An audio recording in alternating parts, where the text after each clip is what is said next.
चौपाई के प्रसंग में तुलसीदास जी कहते हैं, सीता विलाप कर रही थी। हा जगत के अद्वितीय वीर श्री रघुनाथ जी, आपने किस अपराध से मुझ पर दया भुला दी। हे दुखों को हरने वाले, हे शरणागत को सुख देने वाले, हा रघुकुल रूपी कमल के सूर्य। हा लक्ष्मण, तुम्हारा दोष नहीं है, मैंने क्रोध किया उसका फल पाया। श्री जानकी जी बहुत प्रकार से विलाप कर रही हैं। हाय प्रभु की कृपा तो बहुत है, परंतु वे स्नेही प्रभु बहुत दूर रह गए हैं।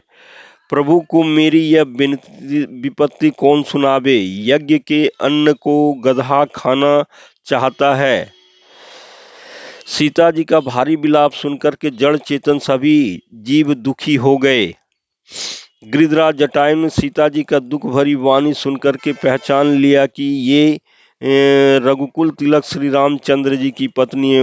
उसने देखा कि नीच राक्षस इनको बुरी तरह लिए जा रहे हैं, जैसे कपिला गाय मलेच्छ के पाले पड़ गई हों। वह बोला, हे सीते पुत्री, भय मत कर, मैं यह राक्षस का नाश करूंगा। यह कहकर के वह पक्षी क्रोध में भरकर कैसे दौड़ा, जैसे पर्वत की ओर वज्र छूटता हो। उसने ललकार कर कहा, रे रे दुष्ट, खड़ा क्यों नहीं होता। निडर होकर के चल दिया, मुझे तूने नहीं जाना। उसको यमराज के समान आता हुआ देख करके रावण घूम कर मन में अनुमान करने लगा, यह या तो मैनाक पर्वत है या पक्षियों का स्वामी गरुड़।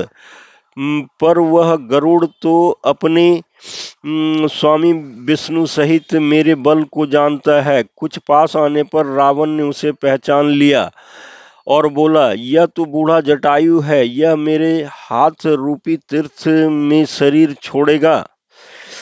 यह सुनते ही गिद्ध क्रोध में भरकर बड़े वेग से दौड़ा और बोला, रावण, मेरी सिखावन सुन, जानकी जी को छोड़कर कुशल पूर्वक अपने घर चला जा, नहीं तो बहुत भुजाओं वाले ऐसा होगा कि श्री राम जी के क्रोध रूपी अत्यंत भयानक अग्नि में तेरा सारा वंश पतिंगा होकर भस्म हो जाएगा। योद्धा रावण कुछ उत्तर नहीं देता। तब गिद्ध क्रोध करके दौड़ा।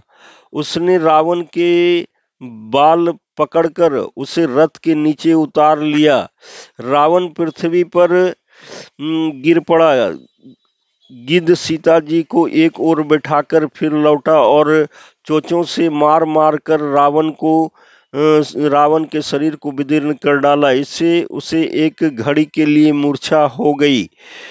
तब खिसियाए हुए रावण ने क्रोध युक्त होकर के अत्यंत भयानक कटार निकाली और उससे जटायु के पंख काट डाले। पक्षी जटायु श्री राम जी की अद्भुत लीला का स्मरण करके पृथ्वी पर गिर पड़ा। सीता जी को फिर रथ पर चढ़ाकर रावण बड़ी उतावली के साथ चला।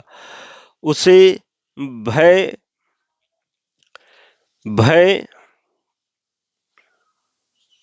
कम न था। सीता जी की आकाश में विलाप करती हुई जा रही थी, मानो व्याधे के वश में पड़ी हुई जाल में फंसी हुई कोई भयभीत हिरणी हो।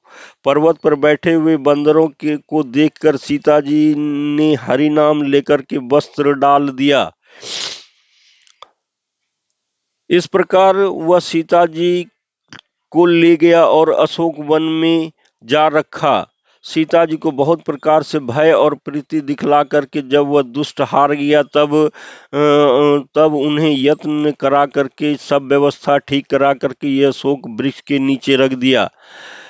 जिस प्रकार कपट मृग के साथ श्री राम जी दौड़ चले थे, उसी छवि को हृदय में रखकर वे हरि नाम हर राम नाम रटती रहती हैं।